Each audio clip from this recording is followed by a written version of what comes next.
Subscribe करें और bell दबाएं ताकि कोई खबर रह न जाए। मुल्क भर में कोरोना फैल रहा है, लेकिन पाकिस्तान में इसके फैलाव की शरह दुनिया से कम है। इसकी एक वजह यह हो सकती है कि अभी पाकिस्तान में टेस्टिंग कैपेसिटी कम है, इसलिए कम केसेस सामने आ रहे हैं। बहरहाल वज़ीर-ए-आज़म इमरान खान ने कोरोना केसेस को देखते हुए इम्कान जाहिर किया है कि मुल्की वसाइल में कोरोना पर काबू पा सकते हैं। हुकूमत इस हवाले से अहम फैसले कर रही है। आज इस्लामी नजरियाती कौंसिल ने भी कह दिया है कि शहरी नमाज जुमा घर पर अदा करें। सिंध हुकूमत इस बात पर तहसीन की मुस्तहिक है कि शुरू दिन से लेकर आज तक कोरोना के खिलाफ जंग में वो सबसे आगे नजर आई है, चाहे ये लॉकडाउन का फैसला हो, राशन की तकसीम का या फिर नमाज जुम्मा इज्तिमात को महदूद करने का फैसला हो। बाकी सूबे सिंध सरकार की पैरवी करते नजर आते हैं, लेकिन पंजाब इस हकीकत के बावजूद कि पंजाब में कोरोना के केसेस भी बढ़ रहे हैं और हलाकतों की तादाद भी, पंजाब फिर भी सिंध की पैरवी करने से हिचकिचा रहा है। लेकिन उस्मान बुज़दार साहब की गुड गवर्नेंस देखिए, मौसूफ ने एक आई स्पेशलिस्ट, आंखों के इलाज के माहिर डॉक्टर को कोरोना कमेटी का इंचार्ज बना दिया है। क्या पंजाब में वबाई अमराज का कोई माहिर डॉक्टर मौजूद नहीं? एक और बहस जो सोशल मीडिया पर चल रही है वो तबलीगी जमात के तर्ज अमल के हवाले से है। सच यह है कि हुकूमत ने कोरोना के हवाले से फासली इक़दामात का ऐलान बहुत पहले कर दिया था।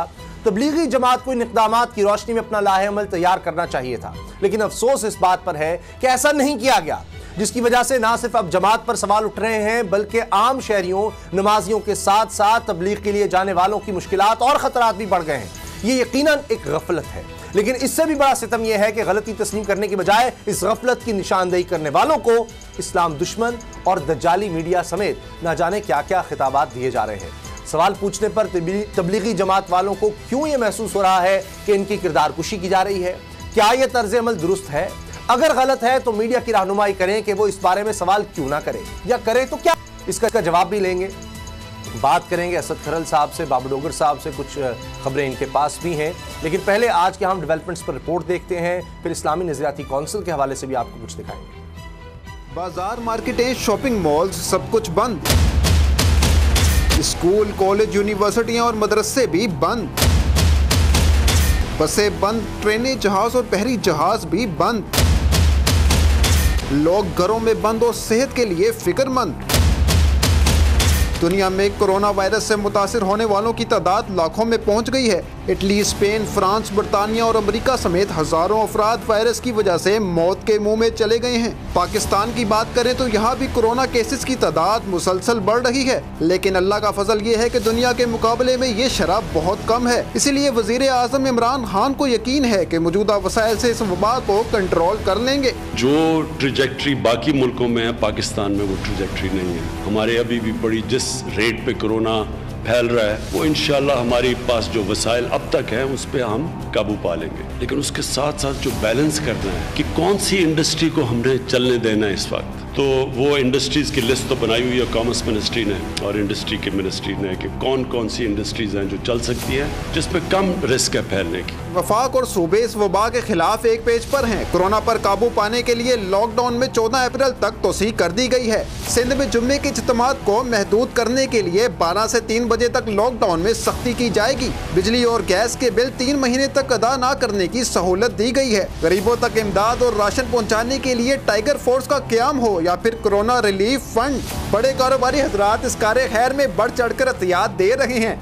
वज़ीर-ए-आज़म इमरान खान इस बात के लिए भी कोशिश कर रहे हैं कि किसी तरह से सनती पहिया चलता रहे। कल तामीराती सनत के लिए अहम ऐलान भी होने जा रहा है, जबकि आर्मी चीफ जनरल कमर बाजवा ने भी फौजी जवानों को हदायत कर दी है कि शहरियों की मदद के लिए हर जगह पहुंचे। कोरोना के खिलाफ अगर कोई महाज पर है, लेकिन दूसरी तरफ अपोजिशन की बात करें तो नून लीग सिर्फ तशवीश का इजहार कर रही है या फिर हुकूमत पर तनकीद। अवाम को ये बताने की बजाय कि आपने घबराना नहीं है, उन्हें ये बताने की जरूरत है कि इस बीमारी से आपने घबराना है। ये बीमारी मुहलक है, ये बीमारी जानलेवा हो सकती है। हकीकत में ये वक्त आपस में लड़ने का नहीं बल्कि मिलकर कोरोना के खिलाफ लड़ने का है। इस मौके पर सियासत करना किसी तरह मुल्की मफाद में नहीं बल्कि ये मुल्क दुश्मनी है। हमारे सियासी रहनुमा ये बात कब समझेंगे? पाकिस्तानी अवाम अपने रहबरों से इस सवाल का जवाब चाहती है। तबलीगी जमात के एक अहम रुकन मुबल्लिग तबलीगी जमात जनाब नईम भट्ट साहब ने हमें ज्वाइन किया, उनसे बात करते हैं। नईम भट्ट साहब, दो हवालों से आपसे बात करनी है। एक तो ये कि आपकी तरफ से शिकायत है कि तबलीगी जमात के लोगों को गिरफ्तार किया गया, उनके साथ बदसलूकी की गई, सीएम पंजाब ने भी इसका नोटिस लिया। अब आप मुतमईन हैं क्योंकि लोगों को आपसे भी ये शिकायत हो रही है कि अब भी लोग जा रहे हैं तबलीग करने के लिए और ट्रकों में, खुद हमने देखा है सोशल मीडिया पर भी वो तस्वीरें नजर आ रही हैं, वीडियो नजर आ रही है कि लोग ट्रकों में भर भर कर जा रहे हैं, जबकि बड़ा खतरनाक है।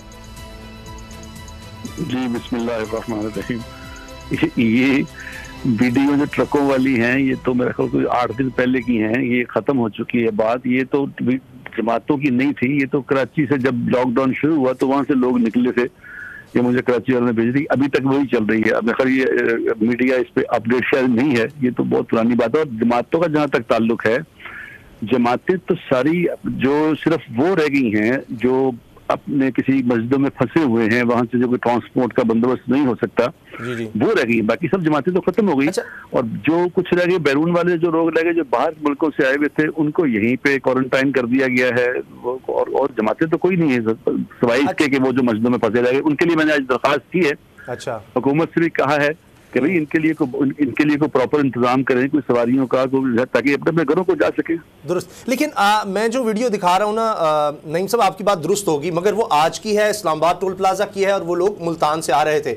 बहरहाल ये अभी भी हो रहा है। ये बताइए कि पुलिस के जो आला हुकाम है वही कहते हैं कि जब ये मार्च में हो रहा था जो इज्तिमा था, और ये सिर्फ कारकुनों का था, साल में 3 इज्तिमा होते हैं, तो तीसरा ये जो इज्तिमा था ये सिर्फ जो मुसलसल जो साथ होते हैं अरकान, उनका था, तबलीग जमात के अरकान का।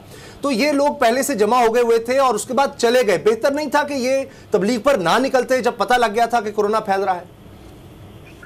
ये पहली तो गुजारिश में आपसे पहली बात खत्म कर दूं कि ये अब तो मरकज ही बंद है, हर मरकज बंद हो गया। प्राइवेट मरकज बाकायदा सील है, अंदर वाले लोग अंदर हैं, बाहर वाले बाहर हैं, अंदर से कोई बाहर नहीं जा सकता। इसी तरह दोस्तों, इसलिए ये बात कहना कि जमातें जा रही हैं, ये तो बिल्कुल अजीब ही बात है। ये तो पॉसिबल ही नहीं, 1% भी इसका कोई चांस नहीं है कि जमातें जा रही। नंबर 1।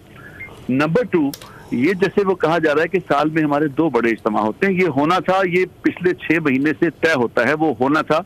वो 10 तारीख को शुरू हुआ, इतनी सूरत हाल गंभीर नहीं थी, तो 15 को खत्म होना था। जब हमें उस हुकूमत ने उसकी इस बात का एहसास दिलाया कि जी ज्यादा सूरत हाल खराब है, तो 12 को खत्म कर दिया हमने। वो उसमें क्या मसला रह गया? तो नहीं भट्ट साहब, जो लाहौर की जिलाई गवर्नमेंट है, मेरी उनसे बात हुई है, वो ये कह रहे हैं कि 11 से 14 फरवरी को ये होना था। उस वक्त कोरोना पाकिस्तान में एंटर हो चुका था और वो बार बार आपसे कहते रहे कि इसको सस्पेंड कर दे, इसको ना करें, और उतनी देर में आपने लोग इकट्ठे कर लिए थे। तो बेहतर ये नहीं था कि आप भी गवर्नमेंट, जिलाई गवर्नमेंट से कोऑपरेट करते और पहले ही वहां पर लोगों का इजमा ना होने देते कोरोना के पेश नजर? देखो, गुजारिश ये है कि ये आप जो तारीखें कर रहे हैं, जरा आप इसको अपडेट कर लें अपने आप को। 15 तारीख तक क्रिकेट मैच होते रहे हैं। पंजाब गवर्नमेंट ने हमें जो कहा था 10 तारीख को, हमने 12 को बना, 15 तारीख तक लोग पूरे स्टेडियम भरे रहे हैं। इसको आप अपना चेक कर लें उस पर। लेकिन कर दिया गया था, मैच जरूर हो रहे थे, आप करेक्ट हैं, लेकिन लोग वहां पे नहीं होते थे सिवाय खिलाड़ियों के। ये 15 तारीख के बाद है, 15 तारीख से पहले 15 तारीख तक लोग थे। ये इसको चेक कर लीजिए मेरी बात को। नंबर 1। नंबर 2, गुजारिश आपसे ये है कि मैं बता रहा हूं कि आपको भी नहीं पता था और हमारी गवर्नमेंट को भी नहीं अंदाजा था कि इस कदर ये सूरत हाल बनेगी। ये तो किसी को भी, पूरी दुनिया बंद हो गई इससे। इसमें किसी को ब्लेम करना ये बिल्कुल गैर मुनासिब बात है, बिल्कुल नहीं कहना चाहिए। ना ये कहना चाहिए कि जी ताफ्तान से यहाँ आया था। अच्छा, मैं इसके भी खिलाफ हूँ। हालांकि सारी दुनिया ये कह रही है कि ताफ्तान से आया, मगर मैं कहता हूँ ना करो ये बात भी, ताफ्तान वाली बात भी ना करो, ये भी ना करो, इसको छोड़ दो। इसको छोड़ के अब ये देखो कि हमने करना क्या है। हाँ, मैं इस पर आता हूं। मैं चाह रहा हूं कि किबला याद साहब जो कि चेयरमैन है इस्लामी नज़रियाती काउंसिल के, उन्होंने क्या कहा है, मैं उनकी बात आपको सुनाना चाह रहा हूं, लोगों को भी दिखाना चाह रहा हूं, फिर मैं उस पर आपकी राय लेना चाहता हूं। उलमाए किराम के 25 मार्च के एलामिये की रोशनी में नमाजें घरों पर अदा करेंगे ताकि मेल जोल में फासलों को यकीनी बनाया जा सके। मस्जिद की तालाबंदी और बंदिश का तासुर नहीं जाना चाहिए। कोरोना की वजह से जिसकी मौत वाक़या हो, उसके लिए लफ्ज़ शहीद या जाँ बहक के अल्फाज का इस्तेमाल करना बेहतर। नहीं भट्ट साहब, आप भी इस चीज को सपोर्ट करते हैं कि जुम्मे के इज्तिमात ना हो? जी, हम किसको ये समझ लें कि हमारी जो जमात है वो किस चीज को सपोर्ट करती है। हमारी जमात इस बात को सपोर्ट करती है कि जो भी मुल्क के हालात बने उस पे जो हुकूमत का मौक़िफ़ हो हमें उसको मानना चाहिए। हम तो इस बात के हमेशा से कायल हैं और रहेंगे भी इस बात के। इस वक्त में एक पैगाम आप इसको सुन लें, वो ये जो कहा जा रहा है ना कि कोरोना से डरना नहीं, इससे लड़ना है, ये लफ्ज मुनासिब नहीं है। ये तो अल्लाह की तरफ से एक अल्लाह की फौज है जो आई हुई है, तो इससे लड़ना क्या है? कोरोना से बचना है, हम बच जाएं इससे, अल्लाह हमें बचा ले। इससे लड़ाई हम नहीं कर सकते अल्लाह की फौज से, तो हम तौबा इस्तगफार करके अल्लाह को मना के इसको वापस भिजवा दें। ये अल्लाह ने भेजा, अल्लाह ही वापस बुलाएंगे इसको, और नहीं को बुला सकता इसको। अच्छा, हाँ, हुकूमतों से हुकूमतों ने बहरहाल हमारे साथ जो शुरू में जो लोगों को, क्योंकि हमारी पुलिस वगैरह तो आपको पता ही है ना कि पुलिस वाले तो बादशाह लोग होते हैं, उन्होंने शुरू में जमात वालों से जो ज्यादतियां की वो बहुत ही ज्यादा वो गैर मुनासिब बात थी। अब तो उसकी सूरत हाल अब अल्लाह ने फजल फरमाया कि अब chief of the army staff ने इस पे एक्शन लिया, और दूसरा ये कि चौधरी परवेज इलाही को अल्लाह जज़ाए खैर दे, उन्होंने बहुत इस पे आवाज उठाई, जिसकी वजह से नहीं होनी चाहिए। नहीं भट्ट साहब, एक वाकया लिया में पेश आया कि वहां पर जो मरकज था वहां पर किसी पुलिस वाले को, इंस्पेक्टर को गालिबन वो जख्मी कर दिया। एक वहां पर तबलीगी जमात के कारकुन ने, वो निकलना चाहता, उसने उसको रोका कि यहीं पर करंटीना है, आप यहां से बाहर ना जाएं, उसने छुरियों के वार किए। ये रिपोर्ट हुआ है ये वाकया, और आप अब तमाम जो लोग निकल चुके हैं उनको ये डायरेक्शंस दे दिए हैं कि जिस मस्जिद में है वहीं पर रहें, बाहर ना निकलें, अब घरों में जाके तबलीग अभी रोक दें, फिलहाल क्वारंटाइन कर। वो तो रोक दी, वो तो खत्म हो गई बात। ये अगर कोई वाकया ऐसा हुआ है किसी को जख्मी किया, ये मुझे इस बात का अंदाजा नहीं है कि ये वाकया पे जो मीडिया में बात चल जाती है वो पता नहीं, कुछ कभी सही भी होती है कभी सही नहीं भी होती है, मुझे इसका कोई अंदाजा नहीं है, मुझे नहीं पता कि ऐसा कोई वाकया हुआ है। बहरहाल मैं आपको पूरे वसूख और यकीन से ये बात अर्ज कर रहा हूँ कि हमने हमारे मरकज की तरफ से हमारे बुजुर्गों ने बड़ी स्ट्रिक्ट हदायत दे दी हैं कि बिल्कुल हर जमात अपने घर चली जाए। कोई अगर कोई किसी को ट्रांसपोर्ट अगर नहीं मिल रही तो मैं उसके लिए मैं आपसे, आज मैंने देखा कि कुछ लोगों को ट्रांसपोर्ट नहीं, पैदल जा रहे हैं बेचारे, वो उसके लिए हुकूमत को चाहिए कि उनके लिए ट्रांसपोर्ट का बंदोबस्त करें। ठीक, बहुत हुकूमत का काम है ये। बहुत बहुत शुक्रिया मुबल्लिग तबलीगी जमात जनाब नईम भट्ट साहब, आपने हमें वक्त दिया। सब्सक्राइब करें और बेल दबाएं ताकि कोई खबर रह न जाए।